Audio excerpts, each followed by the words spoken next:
Today, you're going to learn step by step how to do the hip thrust, also known as the pelvic lift, the right way. This is simply the best exercise for developing your glutes. Better than squats, better than stiff-legged deadlifts, better than any other. But it only works if you do it with the correct technique. And I see a lot of people doing it completely wrong at the gym, destroying their lower back, not feeling the glutes working, using the wrong weight. Today, that ends. We'll go from scratch, step by step, until you master this exercise. First, let's understand what the hip thrust is. It's an exercise where you support your back on a bench, put weight on your hips, and push your hips up, extending your hips. The movement mainly works the glutes, the gluteus maximus, which is the largest muscle in the human body, responsible for that rounded shape of the buttocks. There are several ways to do the hip thrust. You can do it with a barbell, with dumbbells, with loose weight plates, on a specific hip thrust machine, or even without any weight at the beginning. Today, I'm going to teach you the most common and efficient way, with a barbell and weight plates. Let's go through the complete step-by-step process. Step 1. Position the bench correctly. You need a fixed and stable bench. It can be a straight weightlifting bench. The bench should be against a wall or something fixed so it doesn't slide when you push. Nothing is worse than the bench slipping in the middle of a set. Step 2. Prepare the barbell with the weight. Set up the barbell on the floor in front of the bench. Place the weight plates you will use, and here's an important tip. Put a padded protector on the barbell, like those squat pads, because the barbell will be in contact with your hips, and without protection, it hurts a lot. Step 3. Position yourself on the floor. Sit on the floor with your back against the bench. The bench should be at the height of your shoulder blades, those little bones in your back, just below your neck. Not your lower back on the bench, not your neck. These are the shoulder blades. Step 4. Position the bar over your hips. Roll the bar or lift it and position it right in the crease of your hip, where your legs bend. The bar rests there, on top of your hip bones. If you have a guard on the bar, it will be much more comfortable. Step 5. Position your feet correctly. This is one of the most important points. Your feet should be approximately shoulder width apart. They can be slightly wider if it's more comfortable, and the distance of your feet from your body is crucial. The ideal position is when you push your hips up, forming a straight line from your knee to your shoulder, your shins should be vertical, perpendicular to the ground. If they're tilted forward or backward, the position of your feet is wrong. So, before you start, do a test. Push your hips up without weight and look in the side mirror. Are your shins straight, vertical? If so, perfect. If not, adjust your feet, closer to your body or further away until you get it right. Step 6. Distribute your body weight correctly. Before pushing, make sure your shoulders are well supported on the bench, not just your head. The upper part of your back, the scapular region, should be firmly on the bench, and your feet should be fully supported on the ground, weight distributed on the heel and midfoot. Step 7. Engage your core. Before starting the movement, contract your abdomen. Keep your stomach firm. This protects your lower back during the exercise. Core engaged from beginning to end of the movement. Step 8. Perform the lift, the main phase. Now comes the movement. You will push off the ground with your feet, mainly with your heels, and lift your hips upwards. Push until you form a straight line from your knees to your shoulders. Your hips rise, the bar rises along with them.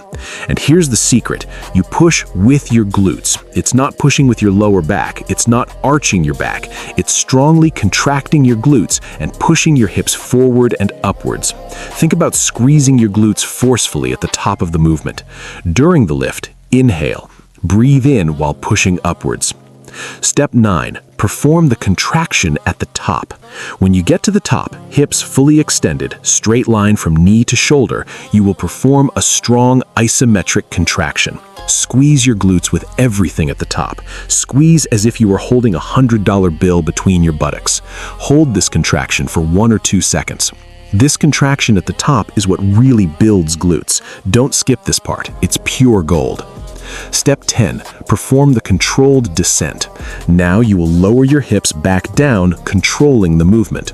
Don't let it drop. Lower with control. As you descend, Exhale, release the air, and lower until the bar almost touches the ground or until your glutes are close to the ground, but don't completely relax at the bottom. Maintain a slight tension in your glutes even in the low position. Then push back up for the next repetition. This is one complete repetition of pelvic lift. You'll normally do 8 to 15 repetitions per set in 3 to 4 sets in your leg or glute workout. Now let's talk about the main mistakes you need to avoid. Error 1. Arching your lower back too much. This is the most common and most dangerous mistake. Many people, when pushing their hips up, excessively arch their lower back backward, hyperextending the spine. This removes the work from the glutes and puts absurd pressure on the lower back. It can cause serious injury. The lower back should remain neutral throughout the movement. It doesn't arch, it doesn't round. Neutral. The movement comes from the hip, not the spine. Error 2. Not going up to full extension. Some people do half the range of motion. They don't extend the hip completely. They only go up halfway and return. This drastically reduces the work of the glutes. You need to reach full hip extension, forming that straight line from your knee to your shoulder. Error 3. Not contracting at the top. Related to the previous mistake, the person goes up but doesn't do that strong glute contraction at the top. They just push and go down. They lose the main benefit of the exercise. Always contract strongly at the top. Squeeze your glutes for 1 or 2 seconds. Error 4. Wrong foot position. I've already talked about the importance of this. If your feet are too close to your body, you'll work your quadriceps more than your glutes. If they're too far away, you lose strength and can't push properly. And if they're too wide or too narrow, it also changes recruitment. The ideal position is one that keeps your shins vertical at the top of the movement. Always test this before you start. Error 5. Pushing with your neck. Many people, when pushing, throw their head back and use their neck to help the movement. This can hurt your neck and doesn't help the movement at all. The head should be neutral, looking slightly forward or even at the ceiling. Don't throw it back. Error 6. Using too much weight right away. Ego is the enemy of results. Hip thrust allows you to use a lot of weight when you already master it, but if you've never done it or are learning, start light. Learn the movement first. Feel your glutes working. Then, week by week, increase the weight. Error 7. Wrong speed. Some people do hip thrusts very fast, like a piston, going up and down too quickly. They lose all control and connection with the muscle. And some people do it excessively slowly, tiring themselves unnecessarily. The ideal rhythm is go up in 1 or 2 seconds, pushing hard. Contract at the top for 1 or 2 seconds. Lower in a controlled manner in 2 or 3 seconds, and then move on to the next rep without fully relaxing at the bottom. Error 8. Bench at the wrong height. If the bench is too high, you can't do the movement correctly. If it's too low, you can't either. The ideal bench height is one where, when you are in the starting position, your shoulder blades are comfortably supported on the edge of the bench. Usually, a standard weight bench works well for most people. Now, variations of the pelvic lift that you can do. Variation 1.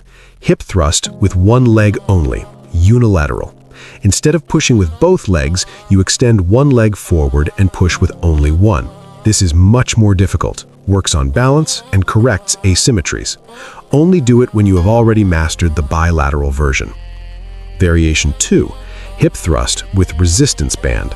You place a resistance band around your thighs, just above your knees. During the movement, you have to push your legs outward against the resistance of the band. This activates the gluteus medius a lot, which is important for the round shape of the buttocks. Variation 3. Hip thrust with prolonged pause. Instead of holding for 1 or 2 seconds at the top, you hold for 5, 10 seconds. This greatly increases the intensity without needing more weight. It burns like crazy. Variation 4. Hip thrust with deficit, elevated feet. You place your feet on a step or block, raising them. This increases the range of motion. You can go down further. It works the glutes in an even greater stretch. Variation 5. Hip thrust on the machine. Some gyms have a specific hip thrust machine. It's more comfortable because it already has padded support and you just need to adjust the weight. It works very well, but not every gym has it. Variation 6. Glute bridge, floor version. Instead of supporting your back on a bench, you lie completely on the floor and push your hips up. It's easier than the hip thrust because it has less range of motion, but it also works the glutes. Great for beginners or to do at home. Now, important tips to maximize your results. Tip 1. Start with no weight. If you've never done a hip thrust, start with no weight at all, just with your body. Learn the movement, feel your glutes working, master the technique. Do about 100 repetitions over a few days until it feels natural. Then add weight. Tip 2. Progress gradually. When adding weight, go slowly. Add 5 kilos at a time. Master that weight with perfect technique. When you can do 12 repetitions with impeccable technique, add more weight. Tip 3. Use the mind-muscle connection. This is crucial in the hip thrust. Before each set, touch your glutes. Literally place your hand and feel the muscle. During the exercise, think about your glutes working. Visualize them contracting. This greatly increases muscle recruitment. Tip 4. Film yourself doing it. Ask someone to film you from the side or set up your phone to record. Then watch and analyze. Is your lower back neutral? Are your shins vertical at the top? Are you doing a full range of motion? Do you contract at the top? This visual feedback is gold. Tip 5. Vary the repetition range. The glutes respond well to both low repetitions with high weight and high repetitions with moderate weight. So vary. One week, do 3 sets of 8 reps with a higher weight. Another week, do 3 sets of 15 reps with a moderate weight. Variety generates more growth. Combined with other glute exercises. Hip thrust is the best, but it shouldn't be the only one. Combined with squats, stiff-legged bed lifts, lunges, and abduction machines. This way, you work the glutes from all angles and ensure complete development. Let's quickly recap the complete step-by-step process. Position a stable bench against the wall. Prepare the barbell with weight and a guard. Sit on the floor with your shoulder blades against the bench. Position the barbell in the crease of your hips. Feet shoulder-width apart with the distance that keeps your shins vertical at the top. Weight on your heels. Core engaged. Push your hips up using the force of your glutes until you form a straight line from knee to shoulder. Contract your glutes hard at the top for 1 or 2 seconds. Lower in a controlled manner, maintaining tension. Repeat for 8 to 15 reps. If you follow this technique exactly as I taught, the hip thrust will completely transform your glutes. They will grow, become stronger, more rounded, and more defined. It's a matter of time and consistency. And there is no age to do hip thrust, no gender. Men also need strong glutes. Miller's performance in all sports protects the lower back, improves posture. So everyone should do it. So the next time you go to train legs or glutes, apply every detail you learned here. Do it with attention, with technique, feeling the muscle work. This is the way. If this video was useful, leave a like, comment what your biggest doubt was about hip thrust, and subscribe to the channel for more training tutorials. See you in the next one. Hey everyone, welcome to the gym. If you like this, hit like and subscribe. And don't forget to share with your friends.